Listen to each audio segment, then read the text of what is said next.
Is Randy Pierce, Bubba Pierce from Greene County, Mississippi. Good morning, sir. How are you? Good morning, Paul. How are you this morning? Everything okay in your world? Yes, sir. Everything's good. Enjoying the spring morning today. Did you? Cool, but I'm enjoying it. Did you escape the COVID monster and everybody okay? Yes, sir. I did. I was fortunate and been fully vaccinated now. So, yes, sir. I've been blessed. We were asking, some people were asking, what are you doing now? Director of the Mississippi Judicial College, the University of Mississippi School of Law. Is that still active? Yes, sir. The Judicial College trains all of our judges and court-related personnel, and I also get to teach a law class each semester, so I enjoy that very much. Well, I do want to talk about packing the court. I want to get to that, and there's a couple of other things, too. But while I've got some time in this segment, I want to spend it on what is going on with the state Supreme Court as we speak. And I'm not sure exactly when that's going to be released, but of course, you know, they're handling the opinion as far as the Initiative 65. And did that ever come up while you were an associate justice? Not in the sense that it's before the court now. We had issues related to some previous initiatives. We had the eminent domain, then I forget the numbers, the one dealing with the issue on definition of when life began. And so we really dealt with the procedural aspects of those, but I don't remember the exact details, but we were faced with those issues in the past, but not the same issue that's before the court now. Yeah.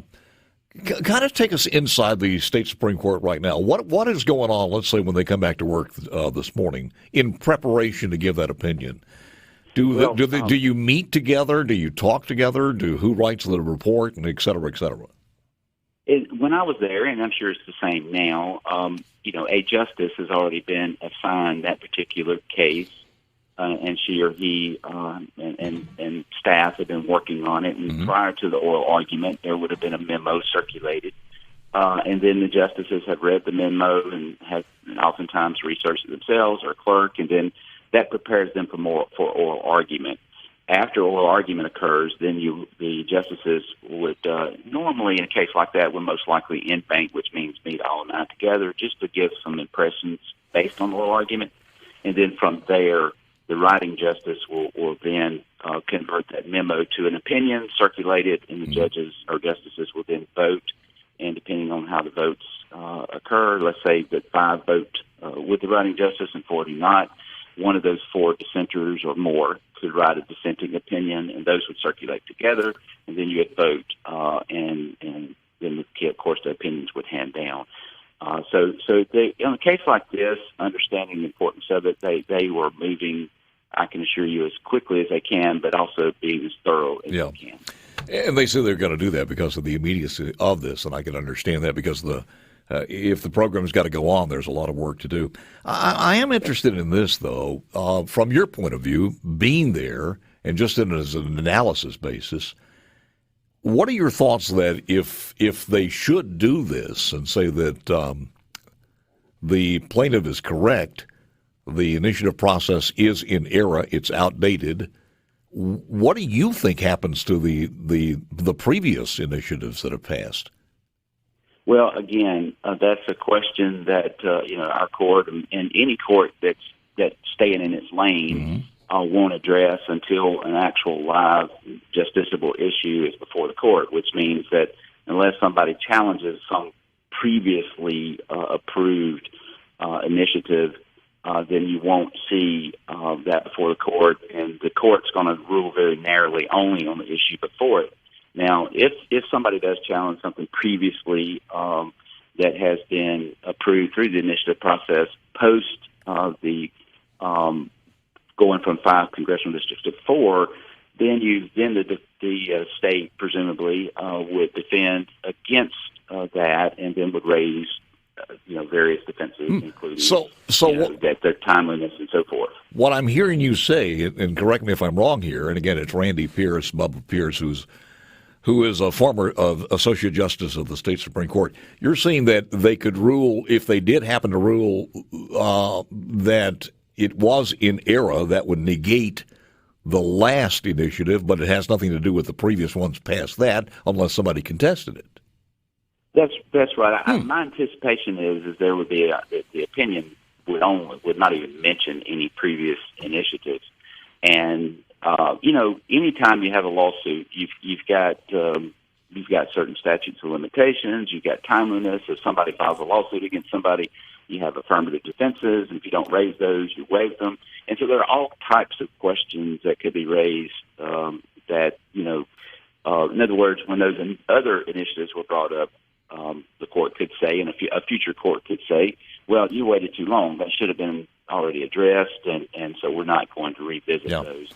And so we'll just have to wait and see if anything bubbles up to the Supreme Court.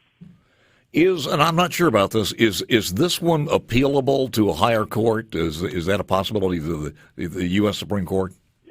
My prediction is, and I hadn't studied the issue, that it'll stop with our Supreme Court. Mm-hmm. This is there aren't, to my, and again, I haven't studied in great detail. I did watch the oral argument. I don't believe there's any type of federal constitutional question such that would bring it to the U.S. Supreme Court. So my prediction is whatever the Mississippi Supreme Court does, that's what will be the end result. I'm kind of interested in this one, though, because we as lay people look at this and we hear some of the questions from the sitting justices, and we think, okay, now we think they're leaning this way or that way.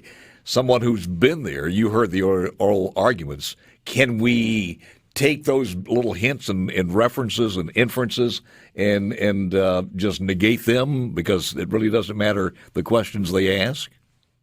I wouldn't read too much into, some folks I saw where somebody was commenting on some questions that were asked by the Chief Justice, for example, but no, I wouldn't read into and try to predict how a certain justice would do based on her or his questions, because, when I was on there, I'd often ask questions. I may be leaning toward opinion A, but I would ask questions that if, some observer may say, well, he's going to be in favor of opinion B, but I was doing that just to try to make sure the arguments were fully heard.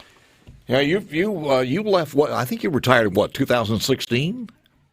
Yes, sir. That's when I joined the Judicial College in 2016. Yeah, I know you missed, of all of those things, you probably missed the state legislature the most.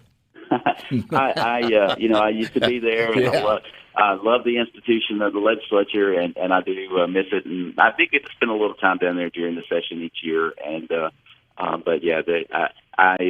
miss the people down there. Some great people I got to work with. I want to ask you this because it is transformative. A couple of things that could happen. The H.R. 1, S1, that is making its way through Congress right now, which is scary as it can possibly be. Which would transform the election process. And then not only that, the other, and I call it checkmate by the time you put this one on here, is redoing and packing the court. Your thoughts on that? Well, at this point, again, I guess I've been in the judicial branch too long because, I was a Chancery Judge and Supreme Court Justice, and now I've been training judges. Judges tend to sit on the sidelines until asked to go into the game. So I haven't done a lot of study on H.R. 1. Now, I, of course, can talk about court packing. Let's do that and take a deep breath here and hold her again. So there you go.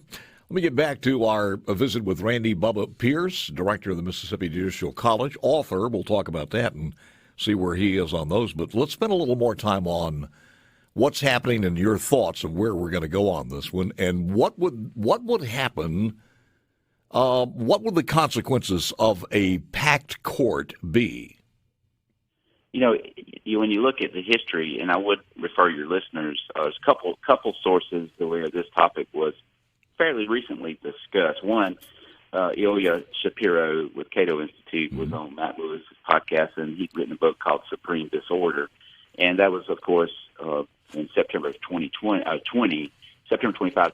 2020, when that podcast was played or recorded, and then Ruth Bader Ginsburg gave an interview with NPR in July 2019, and to talk about this. But on packing the court, you can go back and I'm not a Supreme Court historian, but if you look at the FDR years, which is the most recent time in the mid-30s, 1930s, where court packing, there was an effort at that. And then FDR, I think, was a little frustrated because of the fact that some of his proposals and New Deal stuff wasn't being treated fairly, in his opinion, perhaps. And so he thought, well, let's add a Supreme Court justice for every justice over 70 or 70 and a half years old, which would have resulted in 6 additional new justices and would have brought the court from 9 to 15.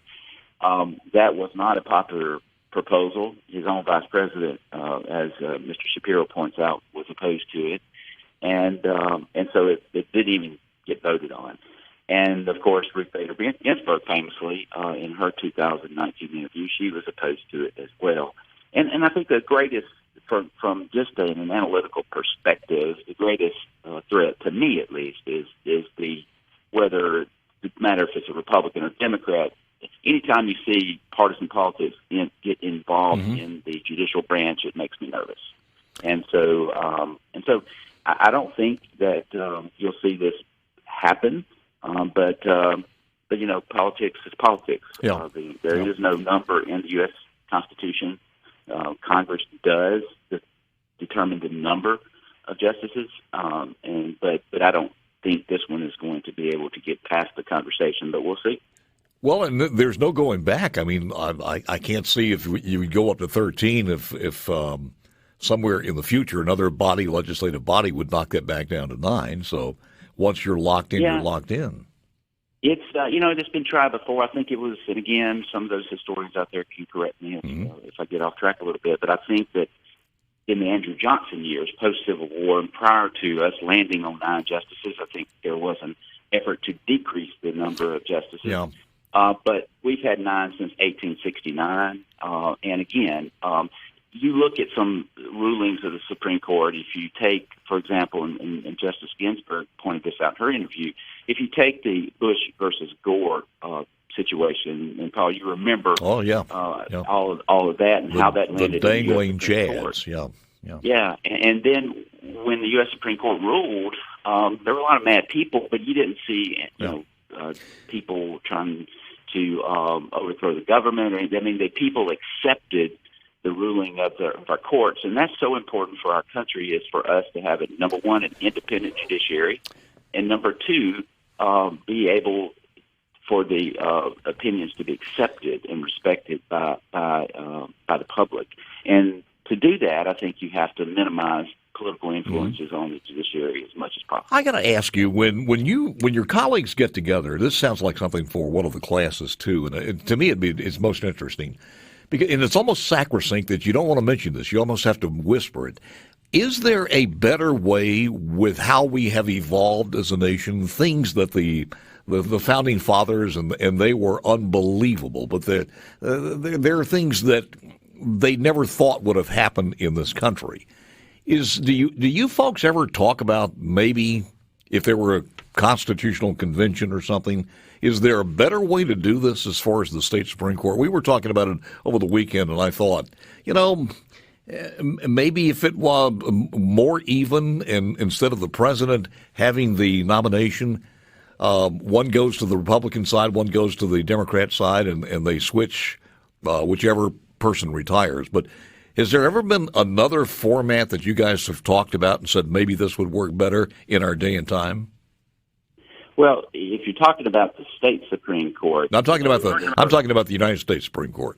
It's if you look at, for example, there's been talk of you have lifetime appointments in the Constitution, and so in order for a federal judge to be removed, then she or he would have to be impeached, and so you have lifetime tenure on the federal side. And there's been discussions in the past about what it would look like if we had term limits, or we had staggered terms, limited, where each president got to select a certain number. And so that's been talked about before, but realistically, you're not going to see that happen because it's so incredibly difficult to amend the federal Constitution.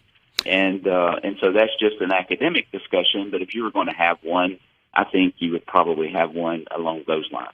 Well, it's ironic that you say that, because the national opinion poll just came out Friday of this week and found that 63% of adults supported term or age limits for Supreme Court justices. 63%. Now, I'm not sure how you would set that, at what age you would set it, but again, it's 63% of the people said they would be in favor of that one. But so, final thoughts. You don't think this will happen. I know that the Speaker of the House, Nancy Pelosi, said she was not going to bring this up, but I think the reason she said that, a little caveat, is they're doing the study committee, and the study committee is she's waiting on that. So I'm not sure if that's justification for her going forward in the future.